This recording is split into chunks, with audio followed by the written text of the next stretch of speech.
आज हाम्रो यो रामनारायण चौधरीले पंखा आफै खोल्छ अनि यसको लिडको तार काटकुट गरेर यसलाई फालेर अनि सबै तार निकालेपछि अनि फेरि अर्को तार हालेर यो पंखा निकाल्ने काम आज यसको काम हो। एउटा पंखा बनाउने अब तार काटेर पनि पोलेर अब खाक्सी लाएर सफा गरिरहेछ अनि अब तार चाहिँ नाप्छ।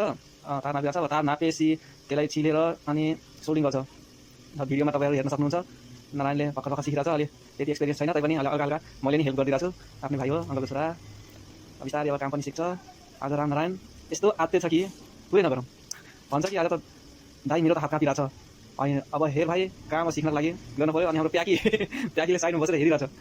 हाम्रो रामनारायण दादाले के गरेछ, पंखा बनाइरहेछ। नारायणले सिरिजमा चेक गर्यो, ठिक छ। बडी सर्ट पनि चेक गर्यो, ठिक छ। अब चाहिँ स्लिप हाल्छ तारमा। तार नजलोस्, यो स्लिप वाटर फायर प्रुफ हुन्छ, त्यसमा आगो चाहिँ लाग्दैन।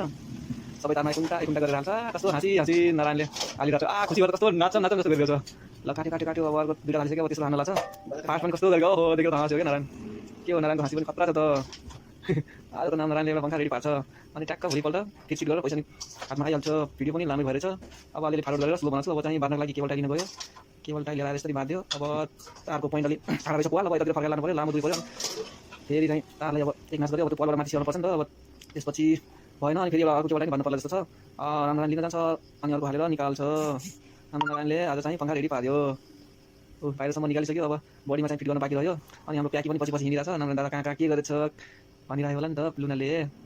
हेर केबल टाइ हाम्रो वायर कटर पनि धारै सक्यो कि नकाटेर नारायण तनावमा बस्यो। अब तर ल बारिस सारिस गरेर फ्याटफुट पंखा हालेर अनि लानु पनि अहिले एकछिनमा चेक गर्छ। अब फिटफाट गर्छ। ड्याङ ड्याङ हातले हानेर त्यही अनि पंखा हानी फिट गर्नुपर्छ। सबै कुरो हेर्नु पऱ्यो। फास्ट पनि कति गऱ्यो हो मेरो नारायण। ड्याङ ड्याङ एकछिनमा फाटिदिन्छ क्या पंखा त। अब एक्सपिरियन्स पनि भइसकेको छ। बिस्तारै बिस्तारै होला नि त। आज फर्स्ट टाइम हो, त्यही भएर अलिक ढिलो गऱ्यो हो। ल चेक जाँच भइरहेछ, कसको साइज भइरहेछ। ल अब रेडी भइसक्यो। अब चाहिँ कनेक्टर लगायो। कनेक्टर लगाएपछि अब क्यापासिटर हाल्यो। अब क्यापासिटर हालेपछि तारमा कनेक्सन गर्छ रामनारायणले। ल अब यसमा चाहिँ दुईवटा तार हुन्छ, स्टार्टिङको कालो, रनिङको रातो। स्टार्टिङ रनिङ एउटा कमन गर्ने हो। ल कालो रातो जुन बच्छ नि स्टार्टिङ रनिङको तार, त्यसमा चाहिँ क्यापासिटरको कनेक्सन गर्ने हो। नारायणले उल्टो सुल्टो घुमाइसक्यो, सिरिजमा जोड्यो। अब चाहिँ रामनारायणले ट्याक्क कनेक्टरमा सबै हाल्छ अनि हालेर अर्को पंखामा जोड्ने तार सिधै लाइनबाट चलाएर पनि देखाउँछ। नारायणले मान्नै पर्छ क्या, लाइनबाट डराउँदैन। ट्याक्कमा हातले समातिन्छ नारायणले त। लाइनले त खुखार छ, खुखार नारायण खतरनाक खेलाडी। हेर्दै गरौँ न क्या बवाल गर्छ नारायणले। आज त फर्स्ट टाइम भएर यस्तो ढिलो भयो, नत्र त खतरा गर्छ नि नारायणले।